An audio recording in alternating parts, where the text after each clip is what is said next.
வணக்கம் நேயர்களே, இது உங்கள் அபிமான ஊருக்குள்ள பேசிக்கிறாங்க நிகழ்ச்சி. இந்த நிகழ்ச்சியை தொகுத்து வழங்குவது நான் Easter ji and parrot ji. என்ன பேரட் ஜி, வழக்கமா அழகா கிக்கின்னு சிரிப்ப, இப்ப ஏன் அழுவுற? இந்த எலெக்ஷன் எபிசோடு இன்னையோட முடியுதுன்னு சொன்னாங்களா, எனக்கு அப்படியே மனசு கஷ்டமா இருக்குப்பா. ஐயோ பேரட் ஜி, இந்த எலெக்ஷன் நிகழ்ச்சி வந்து இதோட நிறைவு செய்துட்டு மீண்டும் இன்னொரு நிகழ்ச்சியில் மக்களை நம்ம சந்திச்சு நிகழ்ச்சி பண்ணிகிட்டே இருக்கலாம். ஏன் கவலைப்படுற நீ? அப்படியே செஞ்சு எனக்கு ரொம்ப சந்தோஷமா இருக்கு. அந்த நம்பிக்கையில் தானே நானும் வாழ்ந்துட்டு இருக்கேன். நேயர்களே, இந்த நிகழ்ச்சி ரொம்ப நல்லா இருக்குன்னு ஊருக்குள்ளே எல்லாருமே பேசிக்கிறாங்க. இது காரணமான அமுனா ராணி அவர்கள், நேயா அவர்கள், ஒப்பிலா அவர்கள், என்ன இதா சம்மந்தம் இல்லாம பேர்லாம் சொல்லிட்டு இருக்க. நிகழ்ச்சிக்கும் அவங்களுக்கும் சம்மந்தம் இல்லை, ஆனால் எனக்கும் அவங்களுக்கும் சம்மந்தம் இருக்கா? என்ன சொல்லு? ஓ, என் பொண்டாட்டி பிள்ளைங்கப்பா. அவங்க பேரை சொல்லுன்னா வீட்டில் போனால் சோறு போட மாட்டேன்றாளுங்க. அதனால சொல்லி வச்சேன். சரி, கோச்சிக்காத, கோவப்படாத. சரி, நம்ம தேநீர் விடுதிக்கு போய் அங்கே அருமை நாயகம் கபாலியும் என்ன பேசுகிறாங்கன்னு ஒட்டு கேட்போமா? நினைப்பதெல்லாம் நடந்து விட்டால் தெய்வம் ஏதுமில்லை, நடந்ததையே நினைத்திருந்தால் அமைதி என்றுமில்லை. அடே கபாலி, என்னடா பாடுற? நினைப்பதெல்லாம் நடந்து விட்டால்னு இந்த பாட்டை பாடக்கூடாதுடா. இப்போ எல்லாரும் என்னென்ன நினச்சிட்டு இருக்காங்க, எப்படி நினச்சிட்டு இருக்காங்க? நான் ஆணையிட்டால் அது நடந்து விட்டால் இந்த ஏழைகள் வேதனைப்பட மாட்டார், அப்படி எல்லாரும் நினச்சிட்டு இருக்காங்க. ஒருத்தர் கிங் ஆகணுங்கிறாரு, ஒருத்தர் மீண்டும் ஆட்சி தொடரும்ன்றாங்க, மீண்டும் நாங்கள் துருப்பிடித்த தமிழகத்தை மாற்றுவோன்னு ஒருத்தர் சொல்கிறாங்க. முழுமையாக மாற்றம் அப்படின்னு ஒருத்தர் சொல்கிறாரு. ஒருத்தர் தமிழன்தான் ஆள வேண்டும் அப்படின்னு முஷ்டியெல்லாம் உயர்த்தி பயங்கரமாக குரல் கொடுக்குறாங்க. நாங்கள் மத்தியிலே ஆள்றோம், நாங்கள் இங்கே ஆளக்கூடாதா அப்படின்னு ஒருத்தங்க நினச்சிட்டு இருக்காங்க. இப்படி ஒவ்வொரு மனதிலும் 1000 எண்ணங்கள் இருக்குடா. அப்போ நினைப்பதெல்லாம் நடந்து விட்டால்னு அப்போ சொன்ன மாதிரி பாடுற நீ? ஏன்பா இப்போ இத்தனை பேர் இத்தனை வெரைட்டியாக திங்கிங் பண்ணுறாங்க. ஆனால் மே 19 யாராவது ஒருத்தர் நினைப்பு தானே சரியா வரும். கரெக்டு. அப்போ மற்றவங்க கதிலாம் நினைத்ததெல்லாம் நடந்து கரெக்ட் தானே இப்போ நான் பண்ணது.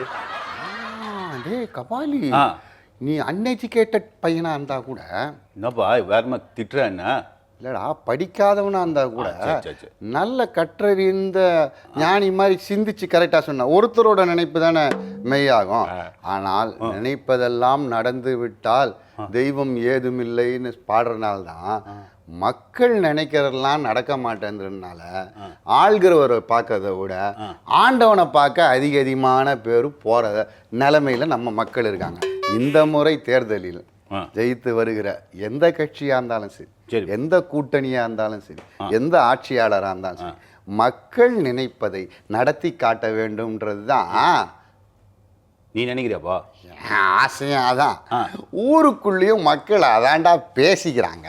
ஏம்பா பாட்டு நான் ஆரம்பிச்சதுக்கு மேட்டரே வேற எங்கேயே எட்டுன்னு போயிட்டு சொல்லு. நினைப்பதெல்லாம் நடந்து விட்டால் இப்போ எலெக்ஷன் கமிஷன் என்ன பண்றாங்க, இந்த தடவை பயங்கர ஸ்டிக்குப்பா ஸ்டிக்கு. ஓ, கண்டிப்பா இருக்காங்க. அதான் எப்படியாவது யார் பணம் கொடுத்தாலும் கப்பான்னு அமைக்கணும் அவங்களுக்கு. அதான். ஆனால் அது நடந்துச்சா? நினைப்பதெல்லாம் நடந்து விட்டால் நடக்கல. இந்த கட்சிக்காரங்களா எப்படியாவது நம்ம கெலிக்கணும், துட்டு அங்கே கரண்ட் கட்டு துட்டு, வண்டி கடியில் துட்டு, அந்த கொல்லப்புறத்தில் போய் துட்டு இப்படி கொடுக்குறாங்க. அதெல்லாம் கொடுக்க முடிஞ்சுதா? சில இடத்துல அமைக்கிறாங்க. நினைப்பதெல்லாம் நடந்து விட்டால் அதே மாதிரி இந்த வாக்காளர்கள் அவங்க சும்மா இருக்கிறாங்களா? துட்டுன்னு வர பேப்பர்ல போட்டாங்களா? ஆளுக்கு ஆசை வந்து போச்சு. ஐயோ பக்கத்து இருக்கு வந்துட்டாங்களாமே, நம்ம தெருல காணுமே, அவங்களால ஃபுல்லா வாங்க முடிஞ்சுதா? நினைப்பதெல்லாம் நடந்து விட்டால் இதை நினைச்சுதான்ப்பா நான் அந்த பாட்டே பாடினேன். நீ எலெக்ஷன் கமிஷன் சொன்ன உடனே இதெல்லாம் தடுக்கணும்னு நினைக்கிறாங்க, அது நடக்கல. சரி, ஆனால் அவர்கள் பிரச்சாரம் என்ன பண்றாங்க? எலெக்ஷன் கமிஷன் ஒரு பிரச்சாரம் பண்றாங்கல்ல. அப்போ அவங்களுமா நிக்கிறாங்க எலெக்ஷன்ல?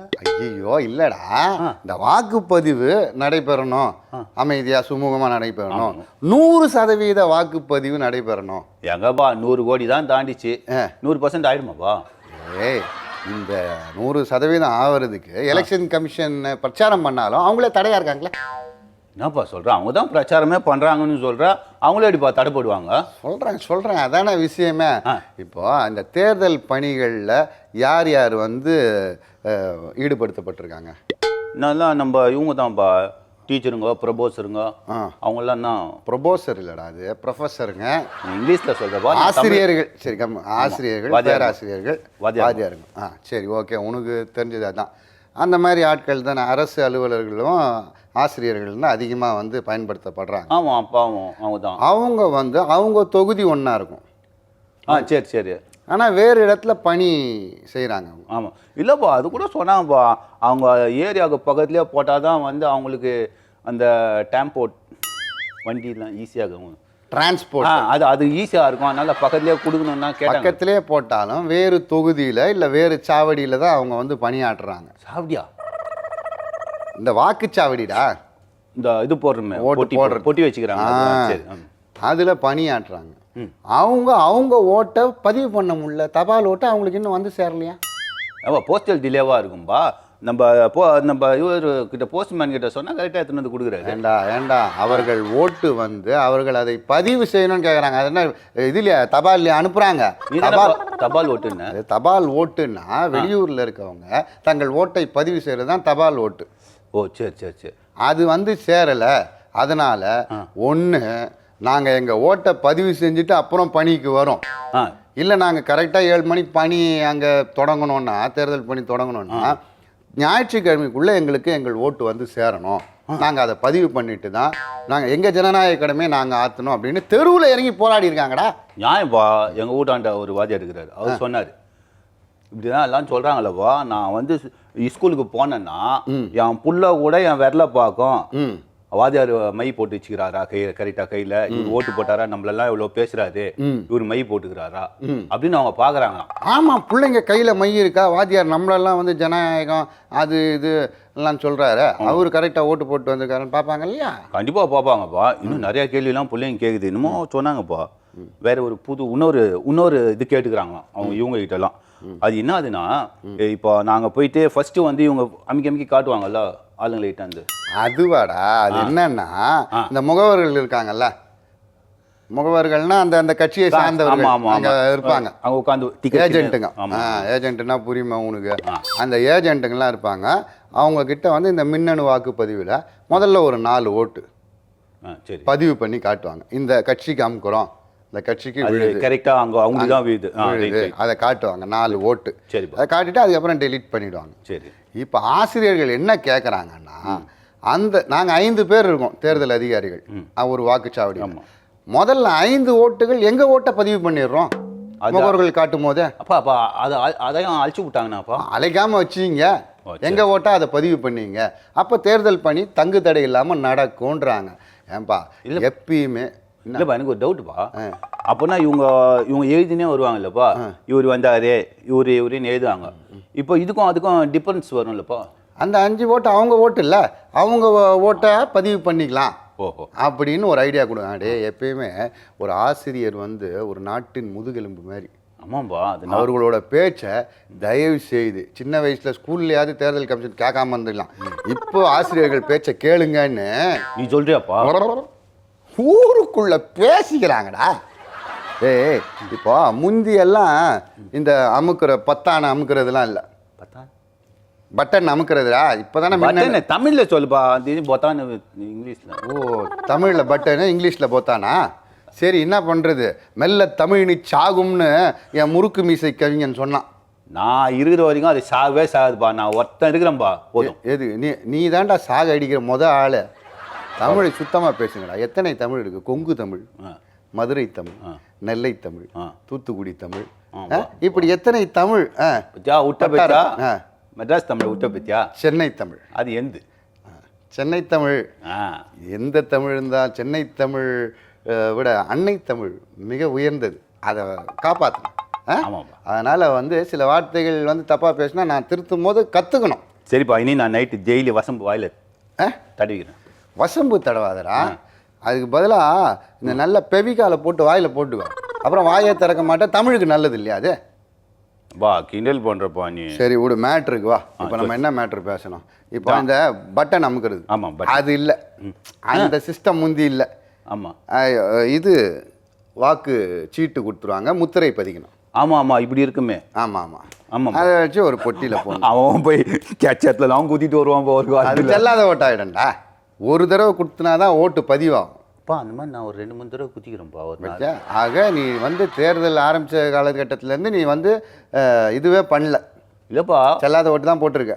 ஒரு இதில் வந்து ஒருத்தர் புச்சா ஒருத்தர் குத்தலாம், 4 பேர் புச்சா 4 பேர் குத்த வேண்டியது தானே. 4 பேருக்கு ஆனால் இப்போ வந்து அந்த மாதிரி போட முடியாது. ஒரு பட்டன் அமுக்கணும்னா அது இதுவாகிடும். ஆமாம்ப்பா, அது ரொம்ப. இதுக்கு முன்னால் 1952 அப்பா வரலாறுரா ஆரம்பிச்சிட்டப்பா. என்ன பார்த்தாலே உனக்கு வரலாறு ஞாபகம் வந்துரும்பா. அப்பப்பா அப்போ தனித்தனி பொட்டிகள். இப்போ பெரிய தேசிய காங்கிரஸ் கட்சி இருந்தது, ஜனதா கட்சி, அந்த மாதிரி கட்சிகள்லாம் இருக்கு இல்லையா? அப்போ 4 பேர் தானேப்பா. தனித்தனி எத்தனை கட்சி நிற்குதோ அத்தனை பெட்டி, தனித்தனி போட்டி. அந்த போட்டியில் தான் போடணும். இப்பெல்லாம் ஓட்டு வாங்குறதுக்கு துட்டு கொடுக்குறாங்க. ஆமாம். அப்போ எப்படின்னா ஓட்டை கொடுத்து துட்டு வாங்கிப்பாங்க. பொட்டியில் போட்டால் துட்டு கொடுப்பாங்களாப்பா? ஆமாம், அங்கே தனி அறையில் பெட்டிகள் இருக்கும். இவங்க வாக்குச்சீட்டை வாங்கிட்டு போய் போடாமல் அப்படியே எடுத்துன்னு வந்து உன் கையில் குத்துடுறது. ஆமாம், போலீஸ்கார் பார்க்க மாட்டாரு. என்ன நீ இப்படி? அப்போ கண்காணிப்பு கேமராக்கள் அந்த வசதிகள்லாம் இல்லை இல்லையா? அந்த முகவர் கையில் வந்து கொடுத்தோன்னே ₹1 ₹2 கொடுத்துடுறது. இது மாதிரி ₹1 என்னப்பா சொல்கிற? 52ல் ₹1 ஒரு நாளைக்கு ஒரு குடும்பம் சோறு துண்ணுலாம்ல. அப்படியாப்பா? என்னவோ காலம் மாறி போச்சு. அந்த காலம்லாம் ரொம்ப நல்லா இருக்கும், இந்த காலம் தான் கெட்டு போச்சு. அந்த காலத்திலே இந்த மாதிரி கள்ள ஓட்டுகள்லாம் இருக்கு. இப்போ தான் இளைஞர்கள் கொஞ்சம் கொஞ்சமாக திருந்தி கள்ள ஓட்டுகள்லாம் இல்லாமல் நல்ல ஓட்டுகள் போட போகிறாங்க அப்படின்னு நீ சொல்றியாப்பா? ஊருக்குள்ளே பேசிக்கிறாங்கடா. உண்மையும் அதுதானே. ஏம்பா, எனக்கு ஒரு ஐடியாவா? ஐடியா சொல்லு. இதே 4 பெட்டி வைக்குது, 6 பெட்டி வைக்குது. இப்போ பாரு எவ்வளோ பேர் இருக்கிறாங்க. நம்ம உஷா மாதிரி 2 கட்சி சொல்லிடணும். உஷாவா 2 கட்சி தான். தமிழில் அமெரிக்கா சொல்லுவாங்களேப்பா. தமிழில் கூட அமெரிக்கா சொல்லுவாங்களே. USA-வா? அதான் உஷா. USA உஷா தானேப்பா? பரவாயில்ல, அவ்வளோ படிச்சிருக்கியா நீ? பரவாயில்ல சொல்லு. உஷா அதே மாதிரி 2 கட்சி. அது போட்டால் இந்த போட்டி, இன்னும் அந்த போட்டி, இல்லை இந்த அமுக்கு அந்த அமுக்கு. இந்த மாதிரி இப்போ ஒரு வேட்பாளருக்கு 28 லட்சம், ஒரு 10 வேட்பாளர்னா என்ன ஆச்சு பாரு. அதுவே 2.8 கோடி. அப்படியா? சரி, மொத்தமாக 234 தொகுதினா எங்கே போச்சு இல்லைப்பா? எல்லாமே மக்கள் துட்டு தானேப்பா. யாரும் எடுத்துன்னு போய் சேர்த்து கருப்பு போகணும். எதுக்கு அப்படி? 2 கட்சினா இப்போ நீ 28 நீ 28 முடிஞ்சு போச்சு. மிச்சம் எல்லா காட்சியும் நம்ம ஜனத்துக்கு செலவு பண்ணலாம்ல. உஷா மாதிரி கொண்டு வந்துட்டா ஜனங்க உஷாராயிடும். டேய் அதல்ல, அங்கே தான் வந்து எல்லா தனி மனிதர்களுக்கும் எல்லா தனி நபர்களுக்கும் ஒரு கட்சியை ஆரம்பிக்கவோ ஆட்சியை அமைக்கவோ ஒரு உரிமை கொடுத்திருக்கிற அற்புதமான ஜனநாயகம் உள்ள இந்திய திருநாடுடா இது. அதனால தான் இத்தனை கட்சிகள் வருது, இத்தனை மாற்று கருத்துக்கள் வருது. இத்தனை மாற்று கருத்துக்கள் கொஞ்ச நாளுக்கு முன்னாடி சகிப்புத்தன்மையெல்லாம் பிரச்சனைலாம் வந்தது. இருந்தாலும் சகிப்புத்தன்மையோடு வேற்றுமையில் ஒற்றுமை காண்கிறது தான் நம்ம பாரத தேசத்தோட பெருமை. அதனால் நீ உஷா அங்கே இருக்குது, நிஷா இங்கே இருக்குது அப்படின்லாம் சொல்லாது. இந்திய ஜனநாயகத்தின் மாண்பை காப்பாற்றுற மாதிரி நம்மெல்லாம் நடந்துக்கணும்னு நீ சொல்றியாப்பா? பின்ன ஊருக்குள்ளேயா பேசிக்கிறாங்க? நான் தாண்டா சொல்கிறேன். நானும் சொல்கிறேன்ப்பா.